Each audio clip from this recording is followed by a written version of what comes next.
आज या निमित्ताने मला या गोष्टीचा उल्लेख केला पाहिजे की निवडणूक होत असताना आमचं असं मत होतं की राहुरीची निवडणूक असो की बारामतीची निवडणूक असो, दोन्ही निवडणुका बिनविरोध झाल्या पाहिजेत.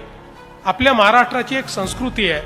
मला आजही आठवतं की ज्यावेळेस आर आबांसारखा एक उमदा नेता आपल्यातनं निघून गेला, आम्ही भाजप म्हणून निर्णय केला की आम्ही त्यांच्या विरुद्ध कुठलाही उमेदवार उभा करणार नाही. आम्ही त्यावेळी कुठलाही उमेदवार उभा केला नाही. असं अनेक वेळा घडतं. पण दुर्दैवाने या ठिकाणी आता दोन्हीकडे निवडणुका होत आहेत. पण मला एका गोष्टीचं समाधान आहे की मी प्राजक्त तनपुरे यांना एक कॉल केला आणि त्यांना मी सांगितलं, प्राजक्तजी, माझी तुम्हाला विनंती आहे, शिवाजीराव कर्डिले यांच्यासारखा एक जुना जाणता नेता हा आपल्यातनं गेलाय. हे बाय इलेक्शन आहे.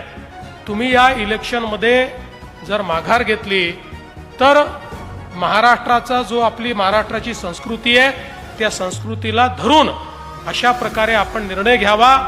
आणि एका मिनिटामध्ये प्राजक्त तनपुरे यांनी माझं म्हणणं मान्य केलं आणि त्या ठिकाणी ते निवडणुकीला उभे राहिले नाहीत. त्यांनी निवडणुकीतनं माघार घेतली. त्याबद्दल त्यांचेही मी जाहीरपणे मनापासून या ठिकाणी आभार मानतो. कारण हीच संस्कृती आपल्याला अपेक्षित आहे.